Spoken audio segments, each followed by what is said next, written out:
Hey there, James here. Welcome to my daily videos. Well, you know what? Turns out today, which is March 12th, 2019, is the 30th anniversary of the World Wide Web.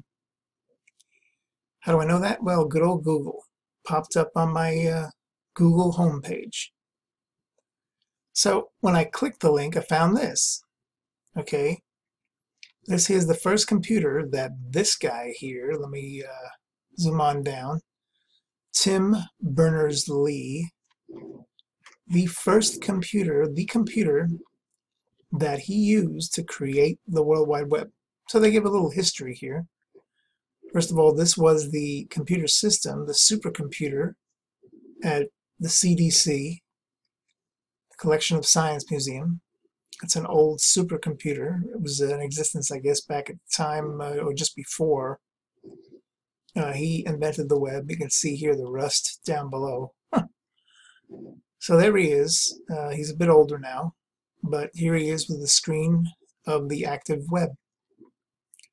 Now, this here is data center of CERN, which is the place that he worked at the time he created the web. All right, and then if you go to this page, which I have the link below the video, go to this page, you can play this video here, talks more about the inventing the web. Once again, this is the computer, this is the machine that he, according to this, said, original NeXT computer used by Tim Berners-Lee to design the World Wide Web from the Collection of the Science Museum.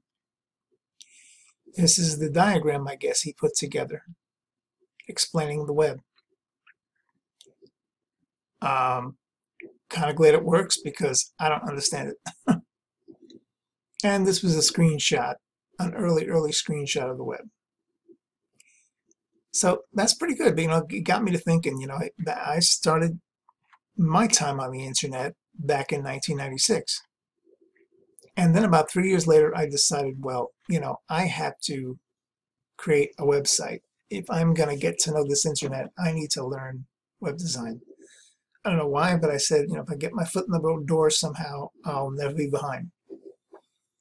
So what I did was I created something called StressBuster 1, which is a humor website. I figure humor is the easiest thing to put together. It's easy to find humor out there, but I was going to make it kind of clean, not dirty. There's enough dirty humor out there even back then.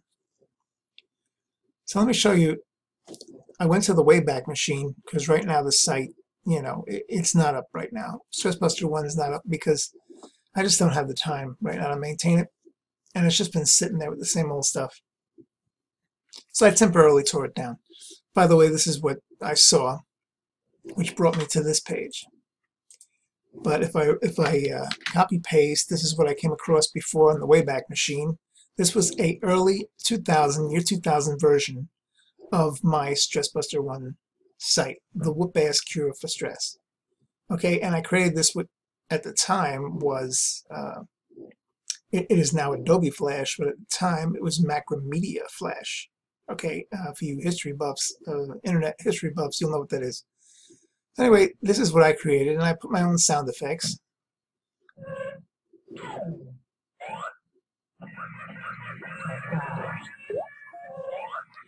So that's basically it. You know, that thing ran for quite a few months, just like this. But then I realized, well, you know, I need to make it more sophisticated.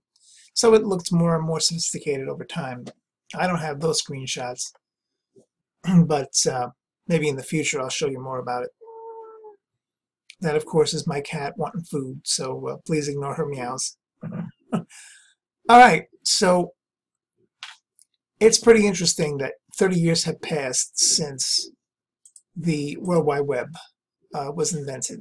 Okay, now the first decade, I didn't know what the heck it was. You know, I guess I first started knowing about it in the mid-90s, and I didn't know what the heck was that.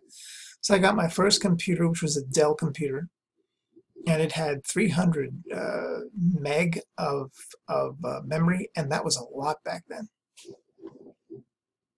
My first computer was a Dell, and it had 300 meg of memory, and I thought to myself, man, this is a powerful computer.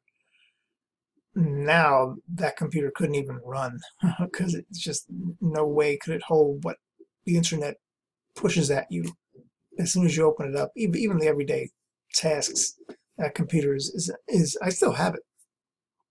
I don't even think it runs anymore. All right, well, hey, I hope you enjoyed this little tribute to the web and my little Wayback Machine of my website. Now you could go to the Wayback Machine, that's what it's called, and you can type in any website and see what it looked like way back. And that's kind of fun. I'll have that link below too. All right, well, thanks for enjoying, and or I should say, I hope you enjoyed it. Thanks for watching, and we'll see what the web looks like even a few years from now, especially with the advent of AI. That's going to be interesting. Hopefully there won't be no Cyberdyne systems to take over the internet, if you know what I mean. Terminator. All right, until next time, talk to you later.